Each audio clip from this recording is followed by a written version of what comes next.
e hoje a gente vai falar um pouquinho sobre o Present Perfect. Como que é a estrutura do Present Perfect? Eu vou colocar sempre have ou has e o verbo no Past Participle. Qual a diferença entre o have e o has? O has eu vou colocar sempre na terceira pessoa, que é o he, she e o it. O have vai usar para o restante das pessoas. Quando que a gente usa? Action that happened in an indefinite time in the past. Uma ação que aconteceu num tempo indefinido no passado. Então eu não sei quando aconteceu. Olha o exemplo. I have visited your mother. Eu visitei a sua mãe. Eu posso até saber quando que eu fui na casa da sua mãe, mas eu não preciso dizer para você porque o importante é eu visitei a sua mãe. Não é importante quando isso aconteceu. Então esse é um exemplo. Um outro. Action that happened in the past and has a connection to the present.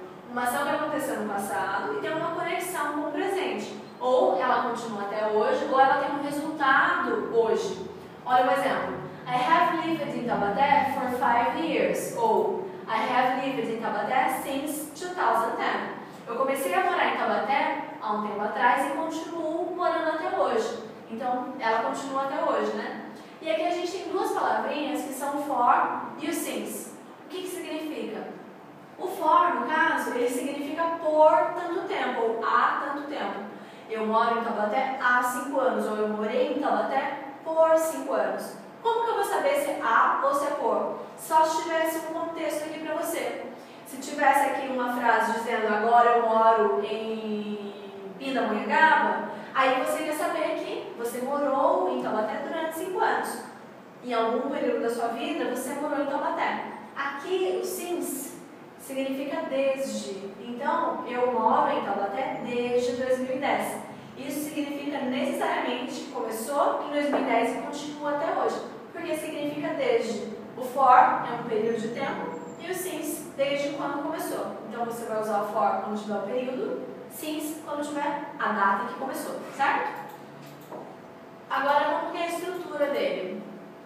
A gente vai colocar o subject, o auxiliar, que é o have, e o verbo no past participle, como eu tinha falado, aqui no caso eaten. Fish. You have eaten fish. No caso auxiliar, se fosse she, poderia ser she has eaten fish, certo? Fish aqui é o complement, é o resto da frase. Na interrogativa, eu só vou colocar o auxiliar na frente, que vai ser o have ou has. Have you eaten fish? E na negativa eu vou colocar o sujeito, o auxiliar com o not. Então vai ser haven't, ou se fosse she, ou it, ou he, hasn't. You haven't eaten fish. Agora a gente tem uns exercícios para a gente praticar um pouquinho. Ó, I can't find my keys. Eu não consigo encontrar minhas chaves. O verbo é perder, né? Eu as perdi. Então aqui eu perdi a chave um dia, no passado, não sei quando, e eu não estou perdendo até hoje, tô? Claro que não tem como, né? Mas eu não consigo entrar na minha casa, então eu preciso, a ação de perder tem um resultado hoje, então por isso eu preciso colocar o present perfect. Como é que vai ficar? I have lost them. Turtles are the oldest creatures in the world. They, verbo exist, for more than 1 million years. As tartarugas são as criaturas mais antigas do mundo. Elas existem há mais de 1 milhão de anos. Elas começaram a existir no passado e continuam existindo até hoje, não é? Então eu vou usar present perfect, have existed. E o último, pork isn't good for health. I never eat, eat, o verbo é eat.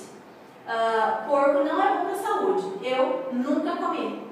Eu não comia no passado e continuo não comendo até hoje, né? Porque está escrito never.